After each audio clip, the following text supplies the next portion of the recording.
થોડી રૂપરેખા માંગુ તો જેમ નિર્મલા સીતારામણે ગઈકાલે શરૂઆત કરી હતી ત્યારે જ એમને પહેલી વસ્તુ કહી કે ભાઈ જે ફાઇનાન્શિયલ ડેફિશિયન્સી છે એને ઓછી કરવા માટે આ બજેટ બહુ મહત્વનું છે. તો હું સૌથી પહેલું રિએક્શન પ્રમુખશ્રી પાસેથી અને જો ડાયમંડના આગેવાન છે એટલે એનડીએ સરકારના બજેટને ખૂબ પોઝિટિવ રીતે એનું મૂલ્યાંકન કરું છું. ક્યારે પણ કોઈ પણ બજેટની અંદર તમામ અપેક્ષાઓ પરિપૂર્ણ નથી થતી, પરંતુ જનરલી લોકો સુધી અને લોકો માટે કેટલું ઉપયોગી છે એ ખૂબ અગત્યનું હોય છે. તમામ લોકો અલગ અલગ ઇન્ડસ્ટ્રી સાથે જોડાયેલા હોય છે, અલગ અલગ ડિમાન્ડો હોય છે, માંગણીઓ હોય છે, પરંતુ આ ક્યારે પણ સંપૂર્ણપણે બધી માંગણીઓ પરિપૂર્ણ નથી થતી હોતી. પરંતુ અત્યાર સુધીના મારા અનુભવ અને એક્સપિરિયન્સ પ્રમાણે આ બજેટ એક અલગ પ્રકારનું અને કંઈક ને કંઈક બધાને કંઈક મળી રહે એ ટાઈપનું બજેટ છે. અને મારું ચોક્કસ માનવું છે કે કોવિડ-19 પછીની જે પરિસ્થિતિ ક્રિએટ થઈ છે એને અનુલક્ષીને આ બજેટ આવતા દિવસોની અંદર સામાન્ય પબ્લિકને અને ઇન્ડસ્ટ્રીને ખૂબ બેનિફિટ અને ફાયદારૂપ થશે. Mega textile mega investment textile park, આપણે મેગા ટેક્સટાઇલ પાર્ક આપતા હતા નામ, પણ એમને મેગા ઇન્વેસ્ટમેન્ટ ટેક્સટાઇલ પાર્ક એનું શોર્ટ ફોર્મ છે મિત્રા. યસ. તો એ 7 પાર્ક પ્રપોઝ કર્યા છે પ્રોએક્ટિવલી ચેમ્બરે આની શરૂઆત 4 મહિના પહેલા આનું રિપ્રેઝન્ટેશન 4 મહિના પહેલા કરી દીધેલી. એટલે એમાંનો એક પાર્ક સાઉથ ગુજરાતમાં અને સુરતમાં આવે એવું એગ્રેસિવલી ચેમ્બર ફોલોઅપ કરશે. ઇન્ફ્રાસ્ટ્રક્ચર પ્રોજેક્ટ લાઈવ થાય એટલે ઓવરઓલ બધા જ ઇકોનોમીમાં બૂમ આવે. અને ટેક્સટાઇલની વાત કરીએ તો એક પોલિસી સ્ટેટમેન્ટ એમને આપ્યું, easy access to the raw material. So that's a very big policy statement કે ભાઈ કોઈ પણ રો મટીરિયલ હોય એમાં ટેક્સટાઇલનું હોય કે એમએસએમઈનું હોય, જેમ કે આયર્ન એન્ડ સ્ટીલ, એટલે આયર્ન એન્ડ સ્ટીલ પર પણ એમને ડ્યુટી ઓછી કરી છે. અમુક આયર્ન એન્ડ સ્ટીલ પર તો એમણે એન્ટી ડમ્પિંગ ડ્યુટી બી કાઢી નાખી છે. એના જ ભાગરૂપે નાયલોનના દરેક એની પર કમ્પોનન્ટ પર ચિપ્સ, કેપ્રોલેપ્ટમ, એફડીવાય અને નાયલોન ફિલામેન્ટ યાર્ન જે 7.5% ડ્યુટી હતી એની 5% કરી. બજેટમાં મેજોરિટી લોકો બહુ સારું કહેતા હોય એટલે મને સમજ નથી પડતી બજેટમાં. તો મારી પાસે એક જ ઓપ્શન છે કે બહુ સારું છે. પણ જ્યારે તમે ઇન રિયાલિટી જોવું ને તો દર વર્ષની જેમ આ વખતે પણ આ સરકારે પહેલું તો ડિસઇન્વેસ્ટમેન્ટ પર મૂક્યું છે. પૈસા ક્યાંથી લાવશે એમણે કહ્યું, પણ ડિસઇન્વેસ્ટમેન્ટ બી આપણે ત્યાં જોઈએ છે કે આ ડિસઇન્વેસ્ટમેન્ટ હવે ધીમે ધીમે એ લોકો પીએસયુનું કરવા માંડવાના છે અને એ કહી પણ દીધું છે એમને એલઆઈસીનું. બીજું 20,000 કરોડ રૂપિયા સરકારનો જેમાં હિસ્સો છે તે બેંકોને માટે બજેટરી એલોકેશન આવ્યું છે કેપિટલમાં, જે નહીં હોવું જોઈએ. હું એવું ચોક્કસ માનું છું કે આ 20,000 કરોડ રૂપિયા મારા કે તમારા જ છે ટેક્સના, કે જે આમાં જવાના છે. એસેટ રિકન્સ્ટ્રક્શન કંપની અને એસેટ મેનેજમેન્ટ કંપની કરતા બેંકોને તમે એવી ગાઈડ કરો ને કે બેંકના રૂલ્સ રેગ્યુલેશન્સ ફોલો કરો. સિમ્પલી તમને કહું, અત્યારે સિક્યુરિટાઇઝેશન એક્ટ છે 2002 થી ચાલે છે, પણ તમે એને ઇન ટ્રુ સેન્સ જો ઇન રિયાલિટી ઇમ્પ્લિમેન્ટ કરવા જાઓ ને તો શક્ય જ થવાનું નથી. એમાં તમારું જે 13(2) ની નોટિસ છે તે 60 દિવસ થાય, પછી તમારે મામલતદારમાં જવાનું, તમારે કલેક્ટરમાં જવાનું, તમારે પોલીસ પ્રોટેક્શન લેવાનું. એટલે જે ટાઈમ કન્ઝ્યુમિંગ છે ને તે બહુ બધા કન્ઝ્યુમિંગ છે. એટલે આદર્શ રીતે જોઈ શકાય કે હા આદર્શ બજેટ છે, પણ આદર્શતા હોતી નથી વાસ્તવિકતામાં. એ દેખાય ઇમોશનલ તમને કે હા આદર્શ બજેટ છે, પણ તમે ઇમ્પ્લિમેન્ટ કરી બતાવો ને તો આપણને ખબર પડે કે આ વસ્તુ બરાબર છે કે નથી.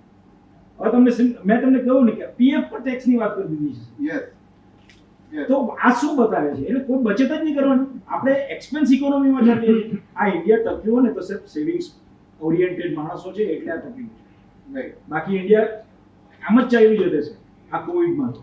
પણ આપણી બચત નહીં. મેં તમને કહ્યું મારો 800 કરોડનો બિઝનેસ હોય તો 750 કરોડ લોકો ડિપોઝિટ મૂકી ગયા છે ખાલી સુરતના. તો આપણને એમ થાય કે પૈસા આવ્યા નથી, પણ લોકોને ખબર છે કે પૈસા બચાવવા જ પડશે જો આવું રીતે પેન્ડેમિક આવી જાય તો. ગવર્મેન્ટે સારું કર્યું છે, હું ના નહીં કહેતો કે ગવર્મેન્ટે ખરાબ કર્યું છે, બધી રીતે જ સારું કર્યું છે. પણ જે વસ્તુ બેંકોની પર્ટિક્યુલરલી એઝ અ બેન્કર હું એમ કહું છું કે તમે બેંકને પાંગડી બનાવી રહ્યા છો. એમણે કહ્યું કે બેલેન્સ શીટ ચોખ્ખી થઈ જશે, તો મને તમે ખાતરી આપો કે પાછી બેલેન્સ શીટ એમાં ભંગારમાં નહીં ફેરવાય. એવું બનવાનું જ નથી છે, કારણ કે આ તો ઓનગોઈંગ પ્રોસેસ છે. હું કોઈને ટકોરા મારીને તો લોન આપી નહીં શકું કે તમે ભરવાનો છો કે નહીં ભરવાનો. એટલે ટાઈમ વિલ સે કે આ માણસ ડિફોલ્ટ થવાનો છે નથી થવાનો. તો હજી પણ આ તમે એક ક્લીન અપ કરશો, ફરી પાછું ત્યાં ઉભરાઈ જશે, એટલે ફરી પાછું બજેટરી એલોકેશન આવશે અને ડિસ્કાઉન્ટ ભાવે પેલા લોકો લઈ લેશે. તો આ બધી વસ્તુ આ વિશેષ છે. બેન્કિંગ સેક્ટરને માટે જે 20,000 કરોડ આપ્યા ને એ ખોટા છે. મારું કેવું આ છે કે તમે એક બાજુ તમારી મેનેજમેન્ટ વાળી બેંકો છે એને તમે આવી રીતે જો સપોર્ટ આપ્યા કરશો, અને આ 20,000 કરોડ આ બજેટમાં નથી, તમે છેલ્લા ઘણા બજેટમાં જોઈ લો બધી બેંકોને આપ્યા છે. અને બીજું આત્મનિર્ભરની વાત કરી છે તમે. આત્મનિર્ભરનું એમ કે ઇન્ડિયાનું થર્ડ વર્લ્ડમાં હાઈએસ્ટ પેકેજ કોવિડ-19 નું રિસ્પેક્ટ મોદી સાહેબે કર્યું. સાહેબ કોના પર કર્યું છે? 85% લોન છે સાહેબ, એમાં ખાલી 15% જ તમારા ડાયરેક્ટ પૈસા આપ્યા છે ગવર્મેન્ટે. આ બધી લોન બેંકોએ કરી છે. આત્મનિર્ભરમાં ગુજરાતની જે ગવર્મેન્ટની લોન છે 127 કરોડ અમે કર્યા છે સાહેબ. હવે અમારે સબસિડી માટે ફાફા મારવાના છે, અમારે ઇન્સેન્ટિવ્સ માટે ફાફા મારવાના છે.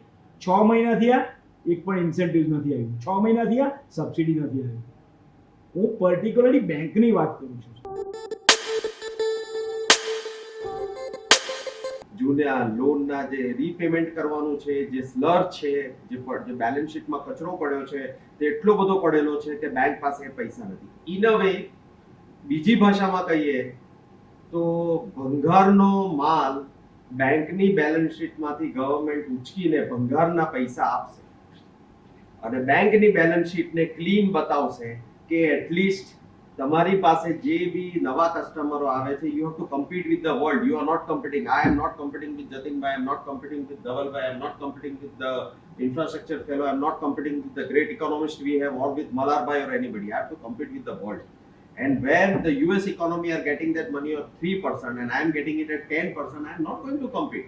I have to find that buyer within India.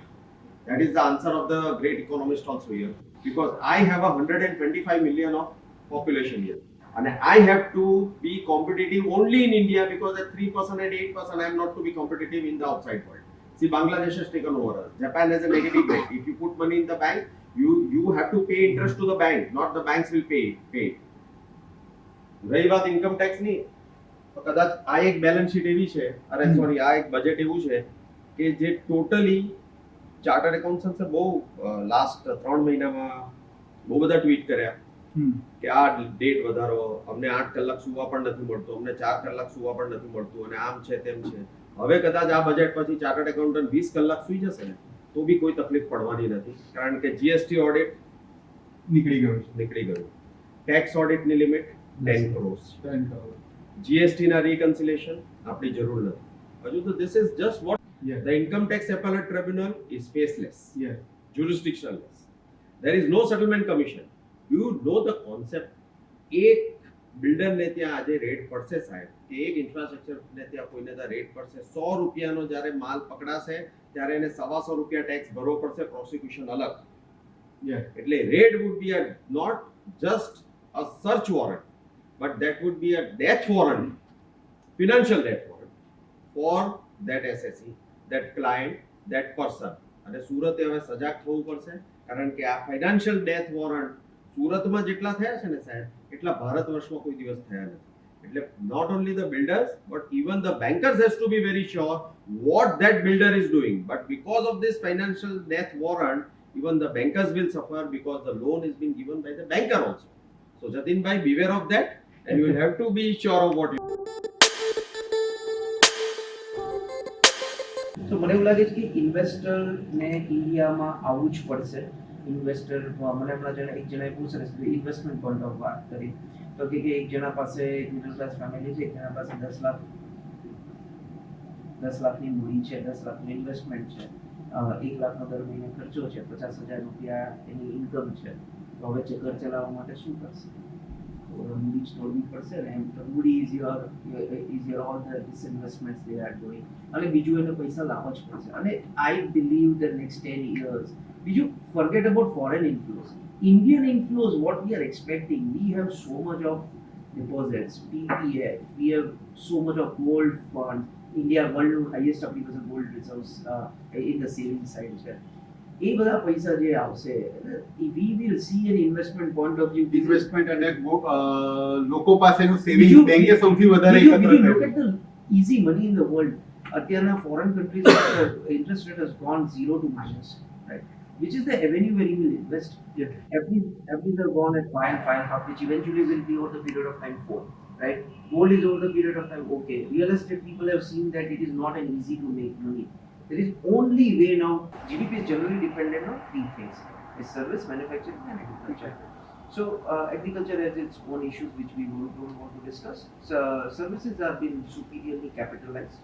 એક છે મેન્યુફેક્ચરિંગ. સો મેન્યુફેક્ચરિંગ તમે જુઓ તો last 10 to 11 yearsમાં has been muted because of certain foreign થી ચાઇનાથી ઇમ્પોર્ટ થવા માંડ્યું છે ને બધું. પણ અત્યારે તમે PMI મેન્યુફેક્ચરિંગ ઇન્ડેક્સ જુઓ તો is at the all time high in last 12 years.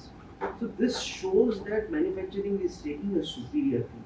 So I think in next 5 to 8 years, specifically 5 years, and in Surat specifically being a manufacturing hub for diamond, textiles and certainly, અને હું તમને ખાસ કહું છું next 5 વર્ષ પર આપણે જોશું ને તો Surat manufacturing of textile, diamond અને there will be one more thing called chemical which will come to a different roof.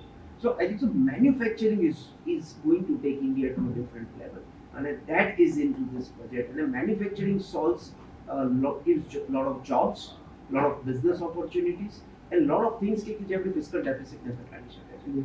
So on an average, I believe that this is going to be one of the most best macro budget in India which has been seen in the last decade. એમ્પ્લોયના benefit અને ટેક્સના benefit અને એ લોકોના exemption છે એનું લિમિટને પણ ઘણી સારી રીતે લેવામાં આવ્યું છે અને એની જ સાથે ઘણા ટેક્સટાઇલના પાર્ક્સ અને ડાયમંડ ઇન્ડસ્ટ્રી માટે એસઓપીઝ આપવામાં આવી છે કે જે બેનિફિટ કરશે લોંગ રનમાં Yes. એમ્પ્લોયમેન્ટ ક્રિએટ કરવામાં Yes. તો એનાથી એમ્પ્લોયમેન્ટ પણ જનરેટ થશે અને ઇકોનોમી ડેફિનેટલી એનાથી ગ્રો થશે. આ જે સોશિયલ સિક્યુરિટી એક્ટ છે PF જે એક્ટ Yes. હવે પીએફનો એક્ટ એવો છે કે જે પગારદાર માણસ જેનો પગારનો લિમિટ છે 15,000 એનાથી ઓછો છે તેને માટે જ આ કમ્પલસરી એક્ટ છે.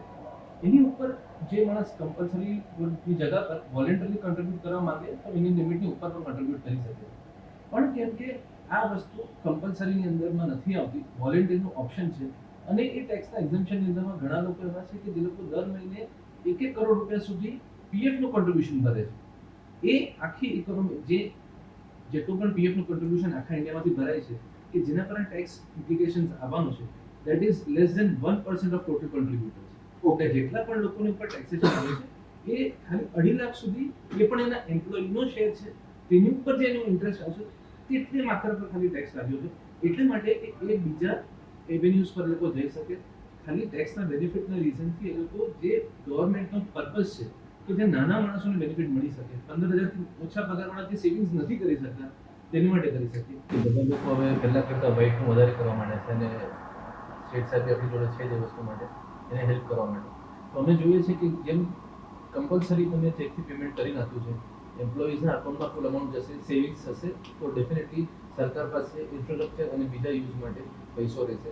Definitely very positive. One thing is that they want to push the growth. So, Covid pandemic में जो बात हुई है, if you really take the situation, उसमें most of the sectors, whether you take agriculture, mining ले लो, manufacturing ले लो, all have gone negative. Number one.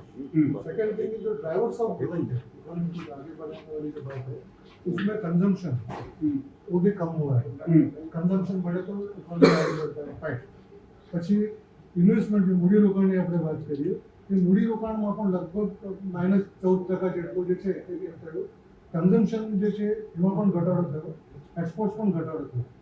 હવે this was the situation pre Covid pre budget. આ પરિસ્થિતિ આમાંથી બહાર નીકળવાની વાત છે. How do you improve the growth? એટલે ગ્રોથને તમે કઈ રીતે ગાડીની ગેર તમે બદલી શકો? ગાડીની ગેર બદલવા માટે તમારે એક તો તમારે ઇન્વેસ્ટમેન્ટ કરવું પડે. તો કયો એવો સેક્ટર છે કે જે ઇન્વેસ્ટમેન્ટમાં જે તમને વધુમાં વધુ ગુણકની અસર આપે? 1 રૂપિયા કરો તો તમને 4 રૂપિયાનું રિટર્ન આપે. લોંગ ટર્મ માટે સડનલી જે ઇન્ફ્રાસ્ટ્રક્ચર પ્રોજેક્ટ છે એના તો બેનિફિટ્સ તો રહેવાના જ છે, કારણ કે કનેક્ટિવિટી વધશે. ફિઝિકલ કનેક્ટિવિટી જ્યારે વધશે ત્યારે તમારો બિઝનેસ પણ વધશે અને એના કારણે બેનિફિટ પણ થશે. But in the short run જે રૂરલ ઇકોનોમીમાં જે એમ્પ્લોયમેન્ટની સિચ્યુએશન છે, મનરેગામાં એને ઘટાડ્યું અને ત્યાંથી પૈસા લઈને ઇન્ફ્રાસ્ટ્રક્ચરમાં નાખ્યા, મને ત્યાં જોવાનું માંગે છે. They should not have cut on MNREGA. બીજા ક્યાંય અને બીજું they want asset monetization. સરકારી અસ્કયામતો જે છે એ સરકારી અસ્કયામતોમાંથી હવે પૈસા બનાવશે. Yes. હા, પૈસા બનાવવાનો વાંધો નથી, પણ how do they do? Any mechanism શું છે? કોણ આવશે લેવા કોણ આવનારું છે, કયો ગ્રુપ લેવા આવનારું છે? I have a question. Any process જે છે ઇન્સ્ટિટ્યુશનલાઇઝેશન, જે સંસ્થાકીય જે બાબતો જે છે, આખી પ્રોસેસ એ જમીન વેચવાની, લેવાની, અને એ પ્રોસેસ હજુ આ લોકો ક્લિયર બતાવતા નથી. મોનેટાઇઝેશન ઓફ એસેટ્સ કઈ છે? કાલે ઉઠીને કોઈ પણ સરકારી સંસ્થાની જમીન જે છે એ લોકો લીઝ પર 100 વર્ષ માટે આપી દેશે. આ લોકો we are getting money for money. I think આ બધું કરશે.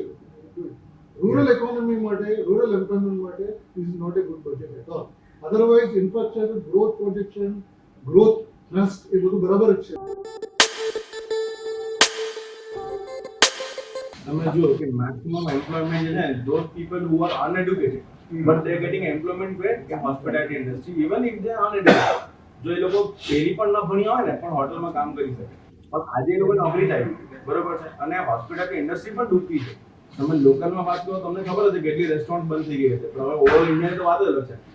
સો ઇફ ઇકરા ઇઝ સેઇંગ કે 65% તમે બૂમ એટલે નીચે ઉતરી જવાના છો, તો તમે સમજો કે કન્ડિશન શું છે, બરોબર. એમાં ગવર્મેન્ટ એ જે આ બધું બનાવ્યું છે, બધાને બેનિફિટ લાગે છે, ઠીક છે. જે મેં તમને કીધું ને કે financial year 2021 is going to be 65% lesser business for the hospitality industry, and which is being said by ICRA. It's not being said by me. તો આ તમે જોઈ લો કે ઓલરેડી જે લોસમાં છે ને એને તમે હજી એના પર બર્ડન નાખો છો કોસ્ટનું, બીજું કંઈ નથી નાખતા.